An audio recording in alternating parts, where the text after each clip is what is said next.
નમસ્કાર વિદ્યાર્થી મિત્રો, સૌપ્રથમ આપણને ધોરણ 10 પૂરું કરી સૌ વિદ્યાર્થી મિત્રો ધોરણ 11 વિજ્ઞાન પ્રવાહમાં પ્રવેશ મેળવવા બદલ ખૂબ ખૂબ અભિનંદન.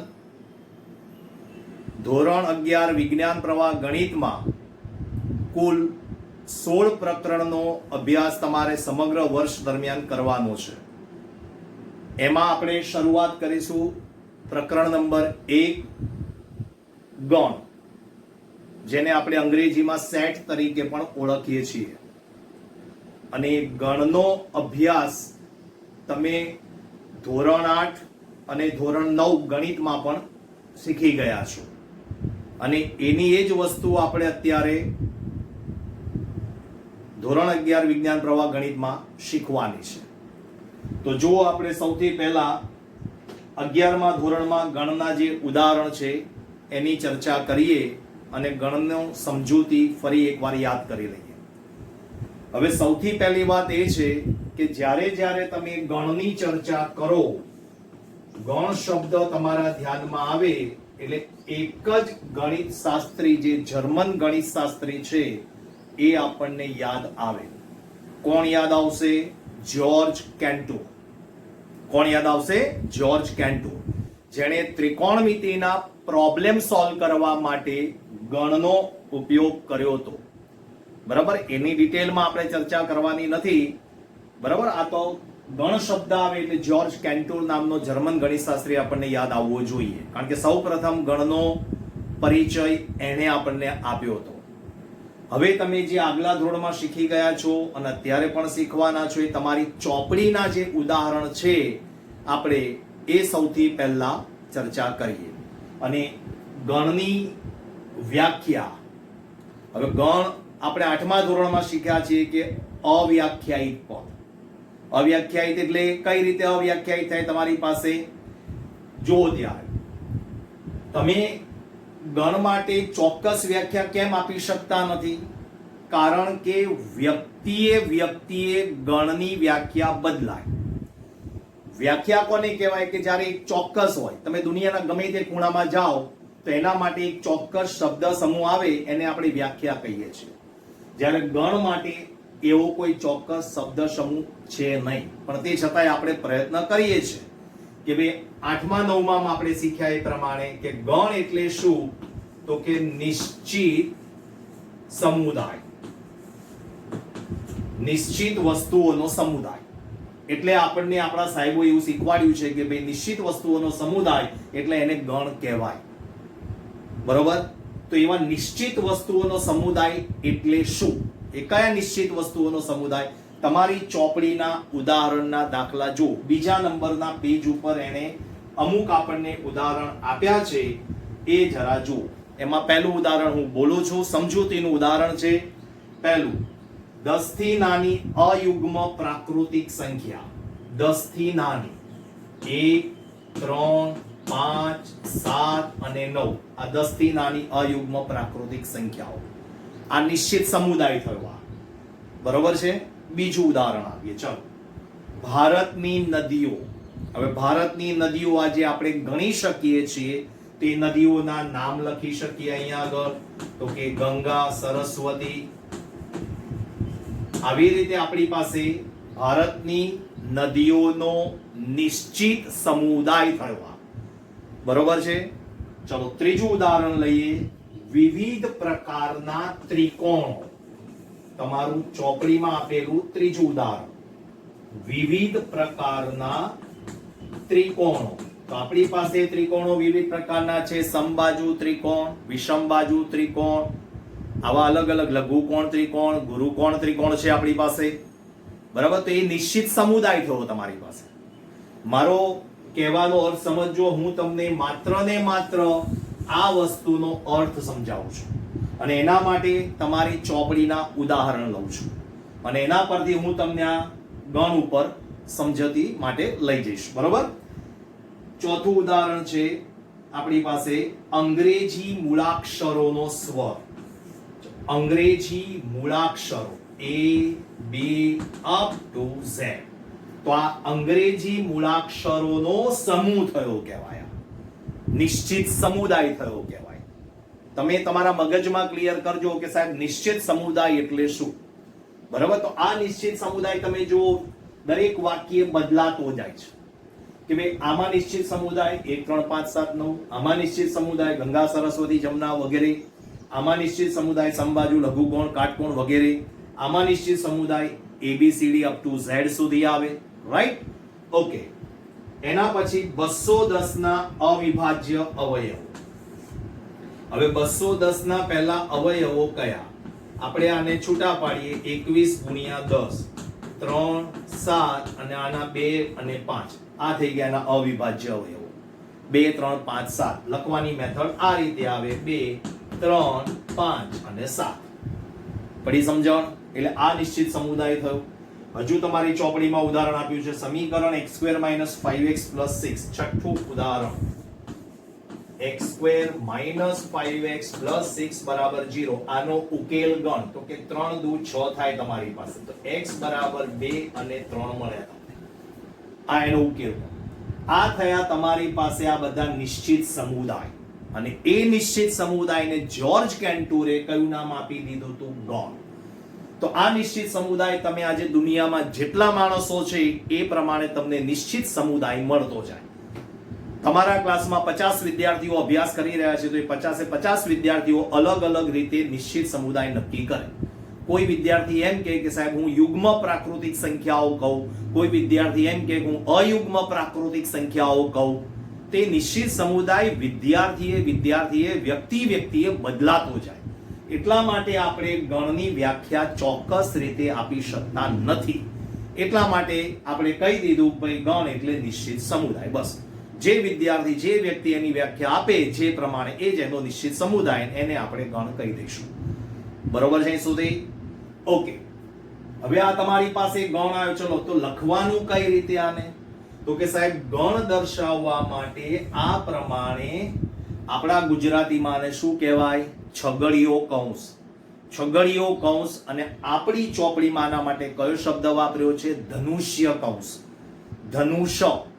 ધનુષ્ય બોલો કે ધનુષ કૌંસ બોલો, બધું એક જ થયું. બરોબર છે? એટલે આપણે છગડીયો કૌંસ 8મા 9માંથી શબ્દ વાપરતા આવ્યા છીએ તો આપણે એનો ઉપયોગ કરીશું. તો હંમેશા તમે જ્યારે પણ ગણ દર્શાવો ત્યારે આ જે નિશ્ચિત સમુદાય આવ્યો એને તમારે આ રીતે ગણમાં મૂકી દેવાનો. આ રીતે તમારે આ ગણમાં મૂકી દેવાને. થઈ ગયું? એટલે તમે જ્યારે આ પ્રમાણે નિશ્ચિત સમુદાય લખો છો, ધારો કે યુગ્મ પ્રાકૃતિક સંખ્યા લો, આ નિશ્ચિત સમુદાય થઈ ગયો આપણે. બરાબર? તો કોઈ પણ નિશ્ચિત સમુદાય તમે જ્યારે દર્શાવો છો આ નિશ્ચિત સમુદાય, તો એ નિશ્ચિત સમુદાય દર્શાવવા માટે સંકેત વપરાય. તો એના સંકેતો કયા છે? તો કે પહેલી ABCD ના A to Z માંથી તમે કોઈ પણ અક્ષરનો ઉપયોગ કરી શકો. પહેલી ABCD ના A to Z માંથી કોઈ પણ અક્ષરનો તમે એનો ઉપયોગ કરી શકો. એટલે તમારે આજે કોઈ પણ નિશ્ચિત સમુદાય ગણ, નિશ્ચિત સમુદાય એટલે આપણે ગણ કહીએ છીએ, એ ગણને દર્શાવવા માટે સંકેત આવે આ રીતે. A બરાબર છે, આને આપણે દર્શાવીએ B બરાબર, આને આપણે દર્શાવીએ Z બરાબર. તો આ નિશ્ચિત સમુદાય તમારી પાસે આ રીતે કોઈ પણ એક સંકેત દ્વારા તમે દર્શાવી શકો છો. બોલો, ક્લિયર? અહીં સુધી સમજણ પડી ગઈ? એટલે તમારા મગજમાં એક વસ્તુ ક્લિયર થવી જોઈએ કે સાહેબ નિશ્ચિત સમુદાય એટલે જ ગણ, અને એ ગણની ચોક્કસ ડેફિનેશન એટલે કે વ્યાખ્યા આપી શકાતી નથી. ક્લિયર? બરોબર છે? અને ગણ દર્શાવવા માટે આપણે આ પહેલી ABCD ના A to Z માંથી તમે કોઈ પણ અક્ષરનો ઉપયોગ કરી શકો. ઓકે. હવે તમારી પાસે જે જાણીતા ગણ છે પહેલા હું એનું ઉદાહરણ તમને આપી દઉં અને પછી એમાં તમને આગળ સમજાવવા પ્રયત્ન કરું છું. બરાબર? જુઓ, હવે તમારી ચોપડીમાં આપ્યા છે A જાણીતા ઉદાહરણ. ચલો, A = n. n એટલે અંગ્રેજીમાં કહેવાય નેચરલ નંબર, ગુજરાતીમાં કહેવાય પ્રાકૃતિક સંખ્યાઓનો ગણ. તો પ્રાકૃતિક સંખ્યાઓનો ગણ 1 2 3 4 ડેશ ડેશ ડેશ. આ થયો નેચરલ નંબર. બરોબર? ચલો બીજું એક ઉદાહરણ લઈએ આપણે. B બરાબર કરેલું. ચલો આને શું કહેવાય? અંગ્રેજીમાં તો મને ખબર છે W કહેવાય, પણ આનો અર્થ શું થયો? તો આને W એટલે હોલ નંબર. હોલ નંબર એટલે પૂર્ણ સંખ્યાઓ. પૂર્ણ સંખ્યા, તો પૂર્ણ સંખ્યા એટલે શું થાય? તો કે 0 1 2 3 ડેશ ડેશ ડેશ. આ થઈ ગઈ તમારી પૂર્ણ સંખ્યાઓ. એ પ્રમાણે હજુ ઉદાહરણ લઈએ. ચલો, z. z એટલે શું કહેવાય? ઇન્ટીજર. ઇન્ટીજર એટલે પૂર્ણાંક સંખ્યા, અને પૂર્ણાંક સંખ્યા એટલે 0 1 2 ડેશ ડેશ ડેશ, અને ડાબી બાજુ -1 -2 dash dash dash. Clear? Okay. હજુ ચોથું ઉદાહરણ લઈએ આપણે. d બરાબર q, ક્યુમ્યુલેટિવ નંબર, સમમેય સંખ્યાઓનો ગણ. સમમેય સંખ્યા, બરોબર. ધન આવી શકે, ઋણ આવી શકે, શૂન્ય આવી શકે, સમમેય સંખ્યા કોઈ પણ આવી શકે. માનો કે -2/3, -2/3, 0, પછી 1/4, ગમે તે લખી શકાય. કોઈને એમ થાય કે સાહેબ મારે ચલો બગડો લખો, તો બગડો એ સમય સંખ્યા જ કહેવાય, કારણ કે 2 ના છેદમાં 1 મૂકી દો એટલે સમય થઈ ગયો. તો આ થઈ ગયું સમય સંખ્યાઓનો ગણ. અને આ જ પ્રમાણે હજુ આપણે બીજો ગણ લેવો હોય તો લઈ શકાય r. r એટલે અંગ્રેજીમાં કહેવાય રિયલ નંબર, ગુજરાતીમાં કહેવાય વાસ્તવિક સંખ્યાઓનો ગણ, જેની અંદર તમારી પાસે વર્ગમૂળ વાળી સંખ્યા આવે. ચલો -√2, પછી આયા 1/2, પછી આયા 3, પછી આયા માનો કે 7/8 ડેશ ડેશ ડેશ.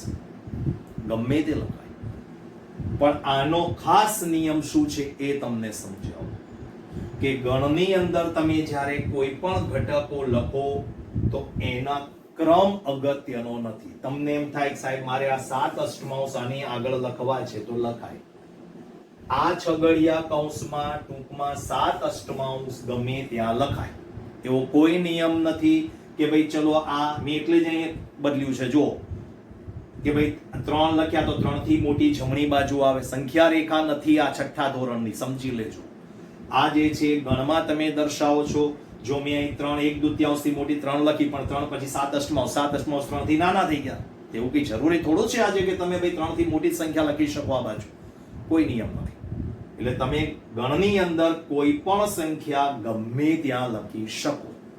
ક્રમ is not important, right? Okay.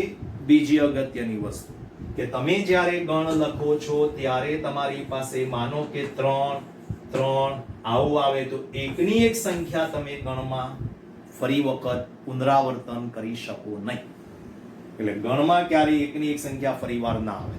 તમે એક વખત 3 લખી નાખ્યા તો બીજી વાર તમારાથી અહીં આગળ 3 લખી શકાય નહીં.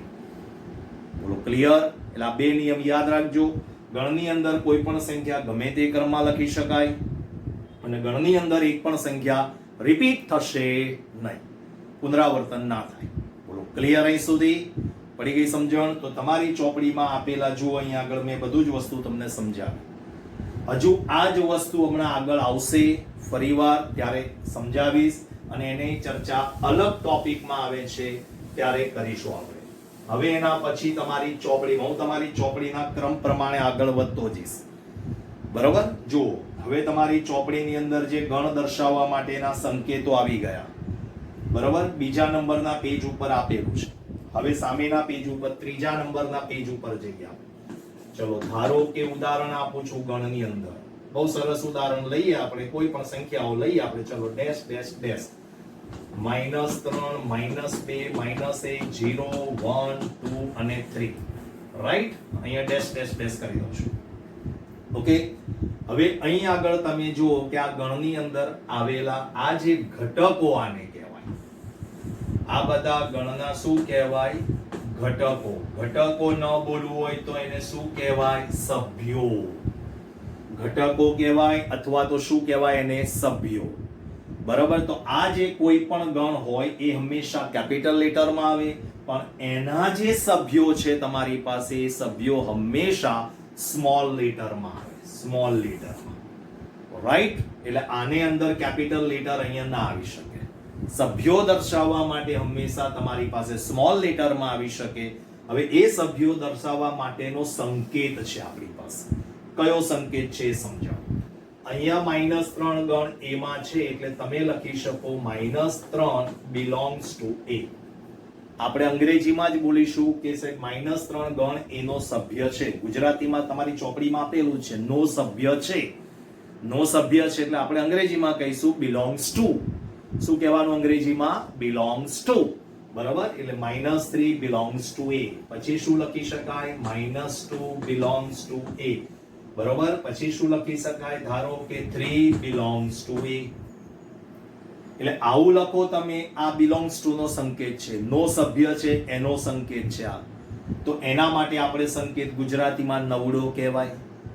બરોબર, તો એ રીતે આ એનો સંકેત છે. એટલે આ ગણ એનો સભ્ય છે, એટલે ગણ એની અંદર તમે 3 લખી શકો. ઓકે, હવે તમને કોઈ વિદ્યાર્થી એમ કે સાહેબ ચલો અહીંયા આગળ 4 આપ્યો નથી, તો 4 ને માટે શું લખાય? તો કે 4 does not belongs to a. 4 is not belongs to a. એટલે એનો મતલબ શું થયો કે આમાં 4 આવે કે નહીં આવે. મેં ડેશ ડેશ ડેશ કરાય, મેં એટલા માટે જ આ સંખ્યા લીધી. બરોબર, એટલે અહીંયા આગળ 4 માટે પણ શું સંકેત વપરાય? belongs to. ક્લિયર? મેં અહીંયા જુઓ તમારી પાસે જે સંખ્યા લીધી છે બધી પૂર્ણાંક સંખ્યાઓ લીધી છે. એટલે અહીંયા આગળ કોઈ વિદ્યાર્થી મને પ્રશ્ન કરી શકે છે કે સાહેબ 2/3 ગણ એમાં નથી. જો આ પૂર્ણાંક થઈ. બરાબર, મેં માત્ર ને માત્ર પૂર્ણાંક સંખ્યાઓનો ગણ લીધો છે z.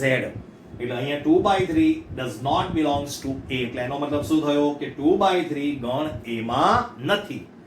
બોલો ક્લિયર?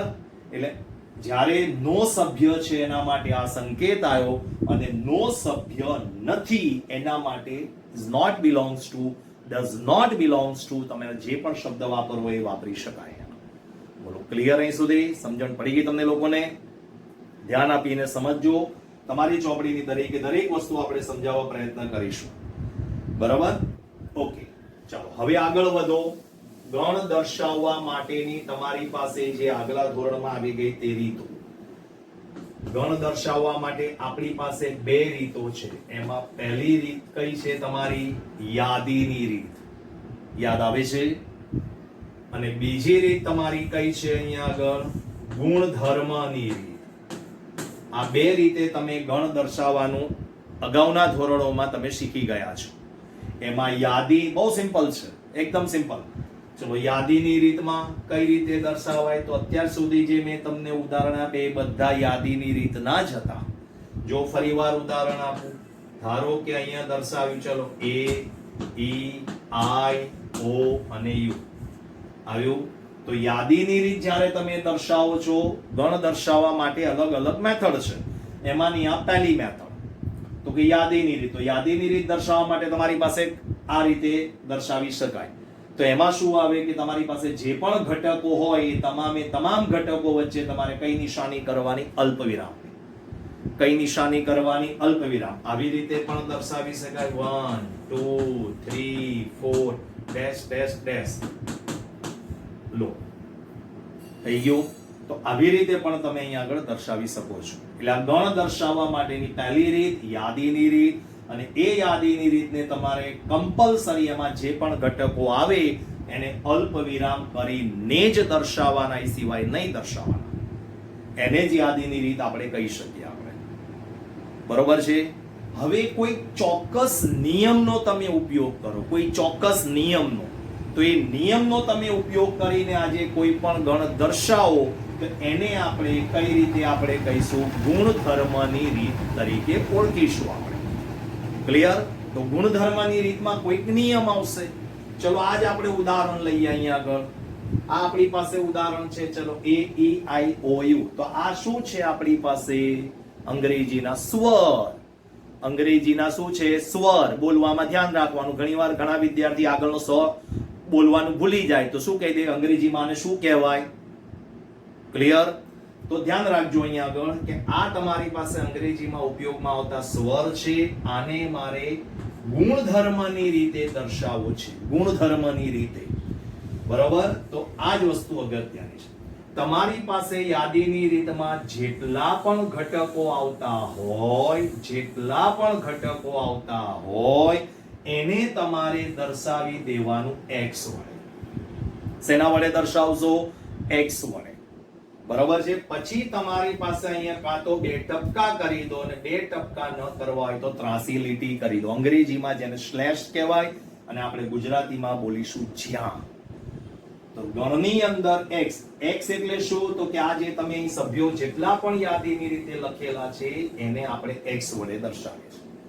હવે આ શું છે તમારી પાસે એનું વાક્ય અહીંયા લખો. તો કે આ શું છે? અંગ્રેજી મૂળાક્ષરોના સ્વર થયા કે નહીં?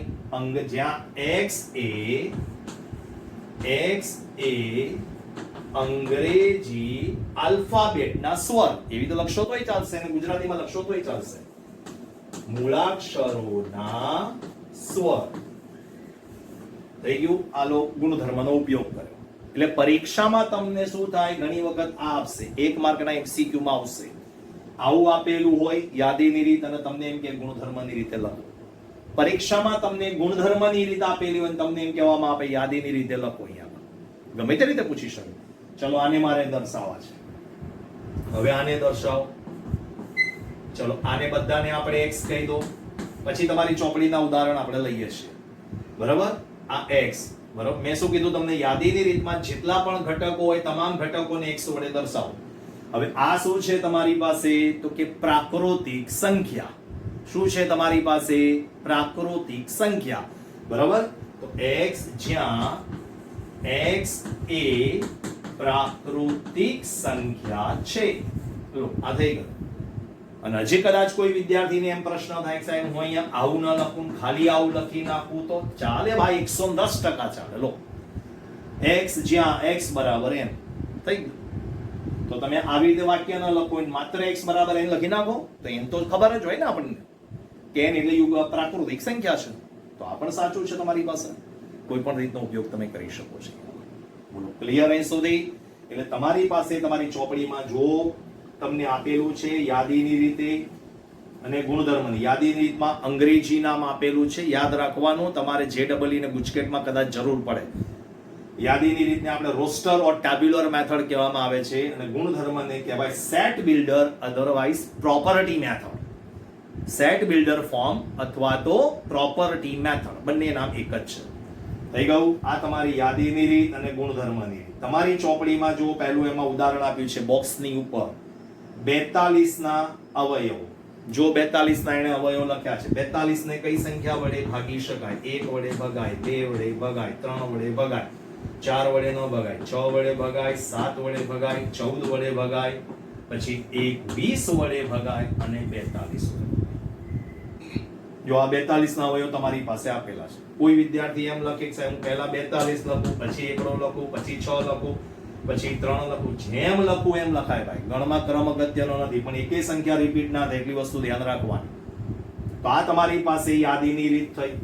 હવે આ જ વસ્તુને ચલો મારે ગુણધર્મની રીતે દર્શાવવું છે તો આને કહી દો x. આને કહી દો x જ્યાં x એ 42 ના અવયવો. લો x એ 42 ના અવયવો થઈ ગયા. તો કે 42 ના અવયવો તમને જેટલા આવડતા હોય લખી નાખો. એ તમારો યાદીની રીત થઈ ગઈ. આ તમારી ગુણધર્મની રીત છે. ઓકે, ચલો આગળ વધો. જો મૂળાક્ષરો વાળું બીજું ઉદાહરણ આપણે આપી દીધું. પછી ત્રીજું ઉદાહરણ છે અયુગ્મ પ્રાકૃતિક સંખ્યાઓનો ગણ 1 3 5. બરાબર? એને આપણે દર્શાવીએ. ચલો 1 3 5 અને 7. જુઓ 1 3 5 અને 7. બરાબર? ચલો આને ગુણધર્મની રીતે x જ્યાં x અયુગ્મ પ્રાકૃતિક સંખ્યા.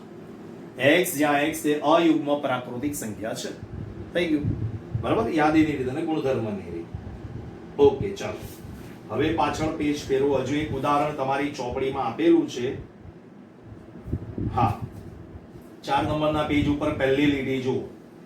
x જ્યાં x એ પ્રાકૃતિક સંખ્યા. ચલો ઉદાહરણ લઈએ સમજૂતીનું. x જ્યાં x એ પ્રાકૃતિક, હું જેટલા ઉદાહરણ સમજૂતીના પણ તમને સમજાવું એ તમારે લખવાના. બરાબર? પ્રાકૃતિક સંખ્યા પણ શરત આપેલી છે 3 less than x less than 10.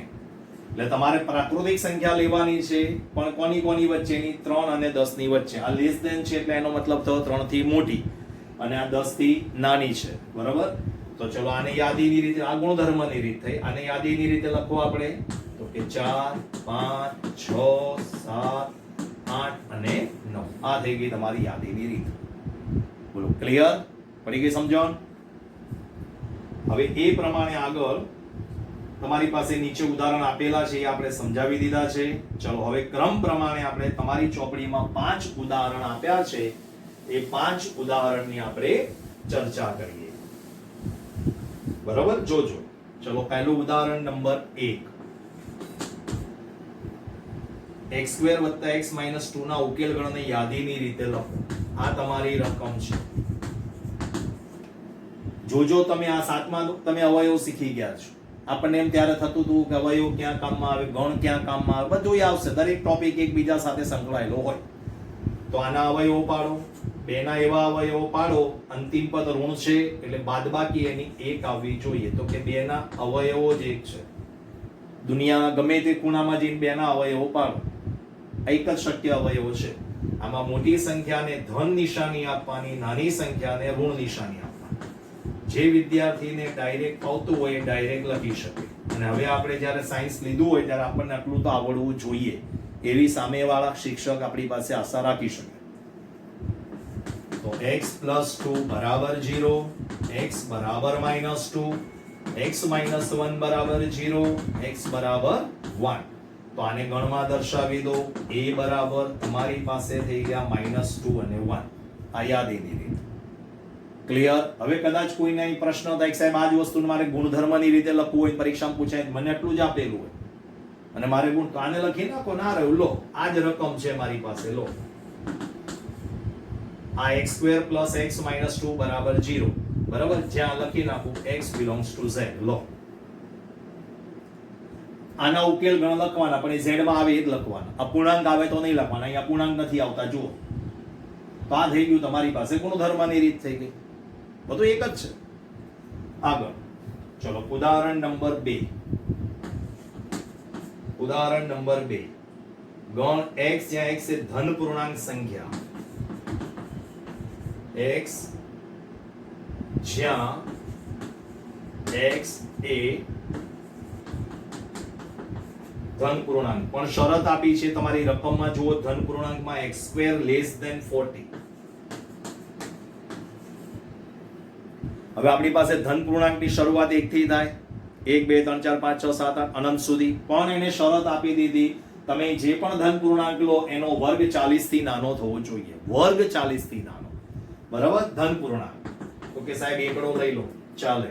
1 નો વર્ગ 40 થી નાનો, 2 લઈ લો, ચાલે. 3 લઈ લો, ચાલે. 4 5 6 6 નો વર્ગ 36 થાય. આ બધાના વર્ગ તમે ચેક કરો, 40 થી નાના થશે. હવે 7 ના લેવાય, કારણ કે 7 નો વર્ગ 49 થાય, તો એ 40 થી નાનો ના થાય. આ થઈ ગઈ યાદીની રીત. ક્લિયર? ઓકે. ઉદાહરણ નંબર 3. ત્રીજું ઉદાહરણ.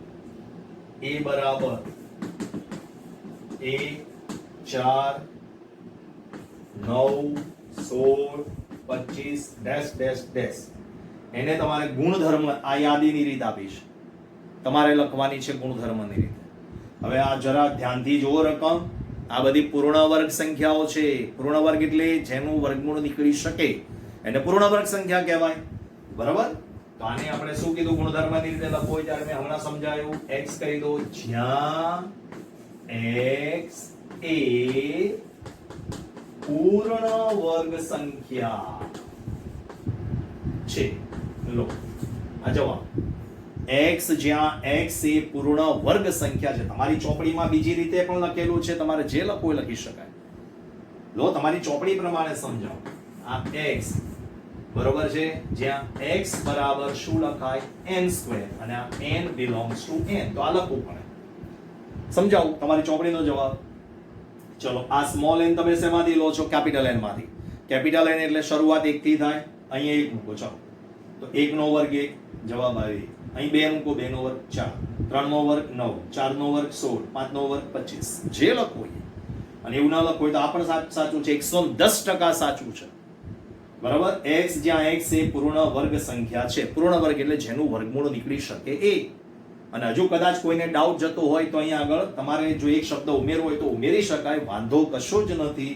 એ પૂર્ણ વર્ગ ધન સંખ્યા, તો ધન પૂર્ણ વર્ગ લો, પૂર્ણ વર્ગ ધન સંખ્યા છે એટલે તમારું ધન વર્ગમૂળ જ કાઢવાનું. કારણ કે ઘણા વિદ્યાર્થીને પ્રશ્ન થાય કે સાહેબ 9 નું વર્ગમૂળ તો +3 ને -3 ના થાય, ચાલે તો અહીં ઉમેરી દો શબ્દ, લો પૂર્ણ વર્ગ ધન સંખ્યા છે તો ધન વર્ગમૂળ લઈ લો. ક્લિયર? ઓકે. હવે એના પછીનું ઉદાહરણ નંબર 4 જોઈએ. ચાલો ચોથા ઉદાહરણનો આપણે અભ્યાસ કરીએ. ઉદાહરણ 4. a બરાબર 1/2, 2/3, 3/4, 4/5, 5/6 અને 6/7. આ યાદીની રીત. હવે આને ગુણધર્મની રીતે લખવું છે તો ધ્યાનથી જુઓ. અંશ કરતા છેદ 1 એકમ મોટો છે, 1 એકમ. અહીં 1 છે તો 2, 2/3, 3, 4, 4, 5, 5, 6, 6, 7. બરાબર? તો આને ગુણધર્મની રીતે લખો. ચલો આને કહી દો x.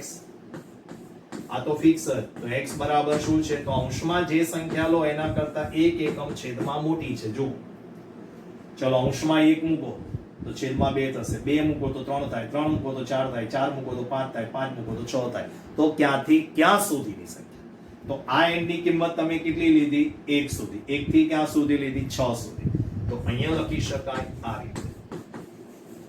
જુઓ, આ ઇક્વલ ટુ ની સાઇન મેં કરેલી છે અહીંયા આગળ, એટલે એનો મતલબ એ થયો કે n ની કિંમત 1 થી શરૂઆત થાય. આમાં 1 મૂકો તો 2 આવે, 2 મૂકો તો 3 આવે, 3/4, 4/5, 5/6, છેલ્લે 6 મૂકવાનું. શું આપેલું છે તમારી ચોપડીમાં? જો એ જ આપેલું છે. બોલો, ક્લિયર? બરાબર? હવે એને વધારાનું કીધું છે જ્યાં n એ પ્રાકૃતિક સંખ્યા. હવે આ n ની ચોખવટ કરવાની જરૂર નથી, કારણ કે મેં અહીંયા લખી જ નાખેલું કે n ની કિંમત મારે 1 થી 6 ની વચ્ચે લેવાની, તો અમે ક્યાં પ્રાકૃતિક સંખ્યા લખવાની જરૂર છે? ચાલો, જરૂર નથી. ઉદાહરણ નંબર 5 જુઓ. હવે એમાં તમને જોડકા જોડવાના કીધા છે. શું કીધું છે? જોડકા જોડવાના. જોઈએ. ડાબી બાજુને યાદીની રીતે દર્શાવેલો છે, જમણી બાજુમાં ગુણધર્મની રીતે છે. ઓકે, ચલો પહેલો છે એ જો PRINCAL, PRINCA અને L. બરાબર? તો આ PRINCL. હવે એવો ક્યાં છે શબ્દ? જુઓ તમારા સામેની બાજુના જોડકામાં. છેલ્લો ઓપ્શન જુઓ, પ્રિન્સિપલ શબ્દનો મૂળાક્ષર થઈ ગયો. જો પ્રિન્સિપલ ના શબ્દના મૂળાક્ષર આવી ગયો એટલે પહેલા સાથે D આવશે. ચલો પછી બીજો કયો છે? 0. હવે 0 ક્યાં આગળ આવે છે જરા ચેક કરો. ચલો હા, C ઓપ્શન જુઓ. x, જ્યાં x એ પૂર્ણાંક છે, x + 1 = 1 આવું આપેલું છે. 1 1 ઉડી ગયા એટલે x = 0. આ જવાબ. ક્લિયર? ત્રીજું 1 2 3 6 9 18. 1 2 3 6 9 અને 18. 18 ના અવયવો છે આપેલા છે. જો પહેલો જ ઓપ્શન, x ધન પૂર્ણાંક અને 18 નો ભાજક એટલે 18 ના અવયવો, ભાજક એટલે અવયવો. ક્લિયર? પછી ચોથું, હવે બાકી રહ્યું તો એ જ આવવાનું છે. ચલો કયું છે? 3 અને -3. ચોથું 3 અને -3. જો બીજો ઓપ્શન છે x² - 9 = 0. એના અવયવો છે. જો અહીં લખું છું x² - 9 = 0. a² - b² ના અવયવો થયા. બરાબર? x² - 3 નો વર્ગ એટલે x + 3, x - 3 = 0. માટે x + 3 = 0, x - 3 = 0 આવે એટલે x = -3 અને x = 3. આપી દીધું. બોલો, સમજણ પડી ગઈ સુધી? હવે આપણે આવતા લેક્ચરમાં સ્વાધ્યાય 1.1 ની શરૂઆત કરીશું. બરાબર? ત્યાં સુધી તમે આટલાનું રિવિઝન કરી નાખજો. બરાબર? આભાર.